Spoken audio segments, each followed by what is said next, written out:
पिछले 7 वर्षों में 70 एग्जाम ऐसे हैं, 70 परीक्षाएं ऐसी हैं जिसमें पेपर लीक हुआ। 70 परीक्षाएं मान्यवर। कहीं मेडिकल में दाखिला लेना हो, उसके एग्जाम में नीट की परीक्षा में पेपर लीक, कहीं नौकरी के लिए कोई परीक्षा दे रहे हैं, क्लर्क की, कांस्टेबल की, उसके पीछे पेपर लीक। ये पेपर लीक की घटनाओं के लिए कोई राष्ट्रीय नीति, कोई राष्ट्रीय कानून बनाने की आवश्यकता है जिससे पेपर लीक की घटना रोकी जा सके। मैं पेपर लीक से प्रभावित होने वाले छात्रों की संख्या अगर पढ़ूंगा तो पूरे सदन को इसके बारे में अफसोस होना चाहिए। आपका आंकड़ा है 1,70,00,000 नौजवान ये पेपर लीक की घटना से, हमारे बच्चे बच्चियां, छात्र छात्राएं, बेरोजगार नौजवान प्रभावित हुए हैं। Shri Sanjay Singh, sir, you have 14 minutes. धन्यवाद मान्यवर, आपने इस महत्वपूर्ण विषय पे मुझे अपनी बात कहने का मौका दिया। सदन में माननीय शिक्षा मंत्री जी भी हैं और आज जब हम लोग शिक्षा के बारे में बात कर रहे हैं तो बाबा साहब डॉक्टर भीमराव अंबेडकर जी को याद करना बहुत आवश्यक है। बाबा साहब डॉक्टर भीमराव अंबेडकर जी ने कहा था, शिक्षा शेरनी का वो दूध है जो जितना पिएगा उतना दहाड़ेगा। अगर भारत शिक्षित बनेगा तभी विकसित बनेगा मान्यवर। शिक्षित भारत ही विकसित भारत बन सकता है। लेकिन वास्तव में इस शिक्षित भारत की सच्चाई क्या है? हो सकता है कि सरकार ने अपनी ओर से बड़े बड़े दावे किए हों, बजट में बड़ी बड़ी घोषणाएं की हों, लेकिन जमीन पर उसकी सच्चाई क्या है, ये आपके माध्यम से सरकार को और देश को जानना जरूरी है। मान्यवर, सबसे पहले मैं आपके सामने पूरे देश में ड्रॉप आउट स्टूडेंट का आंकड़ा रखना चाहता हूं।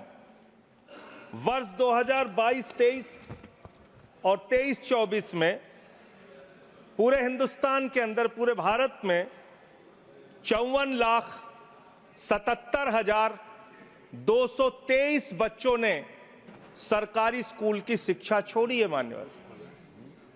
54,77,223 बच्चों ने। और ये बच्चे 1 कक्षा से लेकर 8वीं कक्षा तक के बच्चे। इनमें आसाम का अगर आंकड़ा पढ़ें तो 3,58,075 बच्चों ने सरकारी स्कूल की शिक्षा छोड़ी है। गुजरात का अगर आंकड़ा पढ़ें, जिसके विकास के बारे में बड़े बड़े दावे किए जाते हैं, 1,38,813 बच्चों ने सरकारी स्कूल की शिक्षा क्लास 1 से क्लास 8वीं तक छोड़ी है। अगर आप मणिपुर की बात करें, 17,991 बच्चों ने सरकारी स्कूल की शिक्षा छोड़ी है। अगर आप मेघालय की बात करें, 65,532 बच्चों ने सरकारी स्कूल की शिक्षा छोड़ी है। अगर आप राजस्थान की बात करें, 8,99,240 बच्चों ने सरकारी स्कूल की शिक्षा छोड़ी है। और अगर आप उत्तर प्रदेश की बात करें तो 7,41,626 बच्चों ने सरकारी स्कूल की शिक्षा छोड़ी है। दिल्ली का आंकड़ा मैं जान रहा था कि हमारे भाई दिल्ली का आंकड़ा जरूर पूछेंगे, इसलिए बोलना जरूरी है। दिल्ली का आंकड़ा, दिल्ली में वर्ष 2022-23 और 23-24 का मिला के अगर आप आंकड़ा देखेंगे, इनका ही आंकड़ा है सरकार का, मैं चाहता हूं पढ़ भी लेंगे हमारे साथी, 7,000 बच्चों ने सरकारी स्कूल की शिक्षा छोड़ी है। ये आंकड़े मान्यवर बहुत चौंकाने वाले, बहुत परेशान करने वाले और ये बताने वाले हैं कि सरकारी स्कूल से किस तरह से पूरे देश में शिक्षा छोड़ छोड़ के बच्चे अपने घर पर बैठ रहे हैं और इसमें भारतीय जनता पार्टी के शासित राज्यों के बारे में जो मैंने आंकड़ा पढ़ा है वो निश्चित रूप से चौंकाने वाला है। इनको इसकी ओर ध्यान देना चाहिए। दूसरा मामला आता है मान्यवर पेपर लीक का। पेपर लीक की घटनाएं कितनी हुई पूरे देश में? पिछले 7 वर्षों में 70 एग्जाम ऐसे हैं, 70 परीक्षाएं ऐसी हैं जिसमें पेपर लीक हुआ। 70 परीक्षाएं मान्यवर। कितने परिश्रम से एक कांस्टेबल की परीक्षा के लिए एक बेरोजगार नौजवान अपनी तैयारी करता है। कितने परिश्रम से एक क्लर्क की नौकरी के लिए, एक पीसीएस आईएएस की नौकरी के लिए, कितने परिश्रम से अपने घर की जमीन बेच के एक नौजवान परीक्षा की तैयारी करता है, लेकिन पेपर लीक हो जाता है। कहीं मेडिकल में दाखिला लेना हो, उसके एग्जाम में, नीट की परीक्षा में पेपर लीक। कहीं नौकरी के लिए कोई परीक्षा दे रहे हैं, क्लर्क की, कांस्टेबल की, उसके पीछे पेपर लीक। ये पेपर लीक की घटनाओं के लिए कोई राष्ट्रीय नीति, कोई राष्ट्रीय कानून बनाने की आवश्यकता है जिससे पेपर लीक की घटना रोकी जा सके। मैं पेपर लीक से प्रभावित होने वाले छात्रों की संख्या अगर पढ़ूंगा तो पूरे सदन को इसके बारे में अफसोस होना चाहिए। आपका आंकड़ा है 1,70,00,000 नौजवान ये पेपर लीक की घटना से, हमारे बच्चे बच्चियां, छात्र छात्राएं, बेरोजगार नौजवान प्रभावित हुए हैं।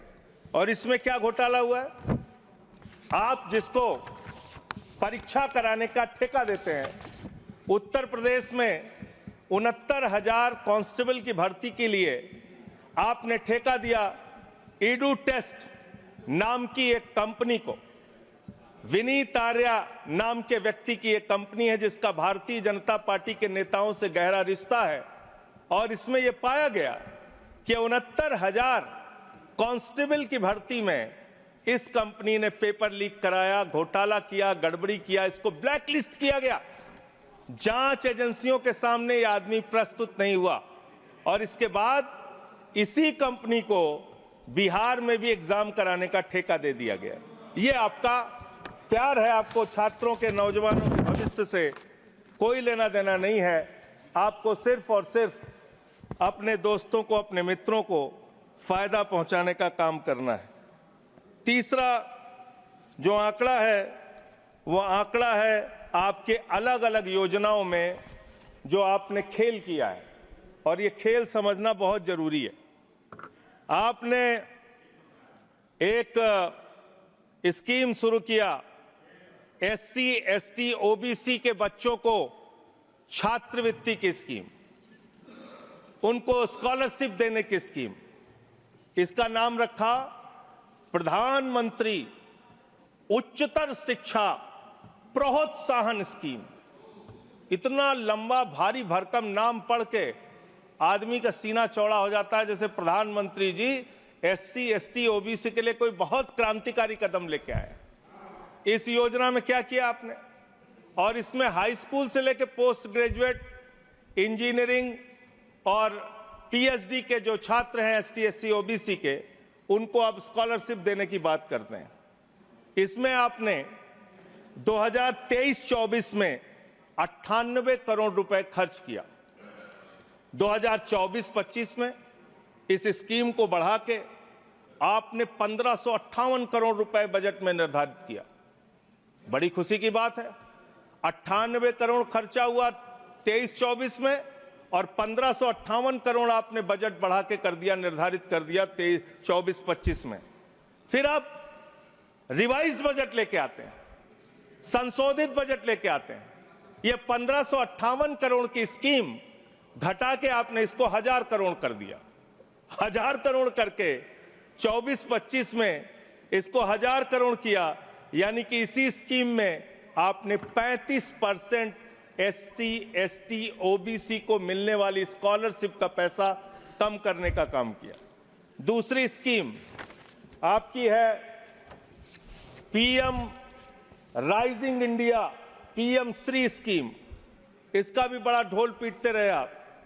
पीएम श्री स्कीम में 23-24 में 1215 करोड़ रुपए आपने खर्च किया।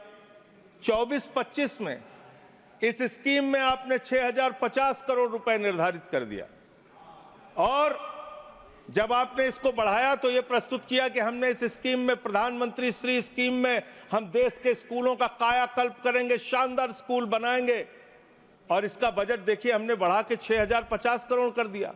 फिर 24-25 में ही आप इसके लिए रिवाइज्ड बजट लेके आए और इसमें करीब करीब 1500 करोड़ रुपए आपने घटा के इसको रिवाइज्ड बजट में 4500 करोड़ रुपए कर दिया। करीब करीब 25% बजट आपने पीएम श्री स्कीम का कटौती कर दिया। फिर 25-26 में इसको 7500 करोड़ कर दिया। फिर आप एक स्कीम लेके आए प्रधानमंत्री उच्चतर शिक्षा अभियान। इस स्कीम के अंदर 23-24 में आपने 186 करोड़ रुपए खर्च किया। 24-25 में फिर इसको बढ़ा के आपने 815 करोड़ रुपए कर दिया। फिर इसी साल 24-25 में आप रिवाइज्ड बजट लेके आए जिसमें आपने 920 करोड़ रुपए यानी कि करीब करीब 50% इस बजट का भी पैसा कम कर दिया और फिर 25-26 के लिए 815 करोड़ रुपए जो 24-25 में किया था वही आपने 25-26 के लिए कर दिया। यानी कितना खेल शिक्षा के नीति के साथ, शिक्षा के लिए निर्धारित बजट के साथ कितना बढ़िया खेल किया आपने। एक बार आप बजट निर्धारित करते हैं, फिर संशोधित करते हैं, फिर वही बजट दोबारा अगले साल घोषित करते हैं। ये इस देश के शिक्षा व्यवस्था के साथ आप मजाक नहीं कर रहे तो और क्या कर रहे हैं। फिर आपने एक समग्र शिक्षा जिसकी आजकल बहुत चर्चा पूरे देश में है, इस समग्र शिक्षा अभियान में आपने 23-24 में 32,830 करोड़ रुपए खर्च किया और फिर 24-25 में आपने इसको घटा के इसको बढ़ा के 37,500 करोड़ किया। फिर रिवाइज बजट लेके आए आप। हर बार आप रिवाइज बजट लाते हैं और 24-25 के लिए रिवाइज बजट में आपने 490 करोड़ रुपए इस स्कीम का कम कर दिया। यानी कि करीब करीब 10% के आसपास आपने इसमें भी पैसा कम कर दिया। अब आइए 25-26 में आपने फिर इसी स्कीम में 41,500 करोड़ रुपए का आपने बजट निर्धारित किया। एक और मिड डे मील की चर्चा बहुत ज्यादा होती है सर। मिड डे मील, प्रधानमंत्री पोषण शक्ति निर्माण, इतना बड़ा बड़ा भारी भारी नाम दिया जाता है सर। आदमी को लगता है कि जैसे इस मिड डे मील की स्कीम का नाम सुनेंगे आपके अंदर वैसे ही शक्ति आ जाएगी प्रधानमंत्री का नाम सुनते हुए। इस स्कीम की हकीकत सुनिए। इस स्कीम के अंदर आपने 8,458 करोड़ रुपए 23-24 में खर्च किया। फिर 24-25 में इसको बढ़ा के 12,467 करोड़ रुपए किया। फिर इसी साल 24-25 में ही आप रिवाइज बजट लेके आए, संशोधित बजट लेके आए और इस स्कीम का पैसा आपने 2,467 करोड़ रुपए घटा दिया। मिड डे मील का पैसा आप घटा रहे हैं, मिड डे मील के पैसे में आप कटौती कर रहे हैं। आपकी सरकार को शर्म आनी चाहिए। बच्चों के मिड डे मील का पैसा भी आप लोग पूरा नहीं देते और करीब करीब 19% पैसा आपने मिड डे मील का कम कर दिया। मेरा आपसे ये कहना है मान्यवर कि आज जिस तरीके से आप इस देश की शिक्षा व्यवस्था के साथ खिलवाड़ कर रहे हैं, इतिहास के साथ भी छेड़छाड़ आप कर रहे हैं। आजकल बड़ी चर्चा औरंगजेब की पूरे देश में चल रही है। मैं चाहता हूं कि जितने भी मुगल क्रूर शासक हैं उनके बारे में इस देश के अंदर पढ़ाया जाए, लेकिन इसके साथ साथ अंग्रेजों ने 200 साल तक हिंदुस्तान को गुलाम बना के रखा। जो लोग जलियांवाला बाग कांड के लिए जिम्मेदार हैं, जो क्रूर अंग्रेज शासक शहीद आजम भगत सिंह को फांसी पर चढ़ाने के लिए शहीद सुखदेव, शहीद राजगुरु, शहीद अशफाकुल्लाह, शहीद राजेंद्र लाहिड़ी, शहीद राम प्रसाद बिस्मिल, शहीद खुदीराम बोस को फांसी पर चढ़ाने के लिए जिम्मेदार हैं, उन अंग्रेजों के क्रूरता के बारे में भी, उनके शासनकाल के बारे में भी इतिहास के अंदर आप पढ़ाइए। लेकिन जब आप उसको पढ़ाएंगे तो आपको बताना पड़ेगा कि कौन सी वो संस्था थी जिसने तिरंगे झंडे का विरोध किया, कौन सी वो संस्था थी जिन्होंने अंग्रेजों की दलाली और गुलामी करने का काम किया, कौन सी वो संस्था थी जिसके नेता ने अंग्रेज गवर्नर को चिट्ठी लिखा था 1942 के आंदोलन में कि इस आंदोलन को कुचल देना चाहिए। पढ़ाना चाहिए इतिहास, इस देश के नौजवानों को यह इतिहास पढ़ाना चाहिए कि कौन से वो नेता थे जिन लोगों ने क्रांतिकारियों का विरोध करके और उस जमाने में मुस्लिम लीग के साथ 3 राज्यों में सरकार बनाने का अपराध किया था। ये सारा का सारा इतिहास हिंदुस्तान के लोगों को पता होना चाहिए, जिससे हम मुगलों की क्रूरता के बारे में भी जान सकें और अंग्रेजों के शासन काल में अंग्रेजों का साथ देने वाले संगठन की सच्चाई भी इस देश के लोगों को पता चलनी चाहिए। बहुत बहुत धन्यवाद मान्यवर, आपने मुझे बोलने का अवसर दिया। न्यूज नेशन अब व्हाट्सएप पर खबरों के ताजा अपडेट के लिए न्यूज नेशन के इस QR कोड को स्कैन करें।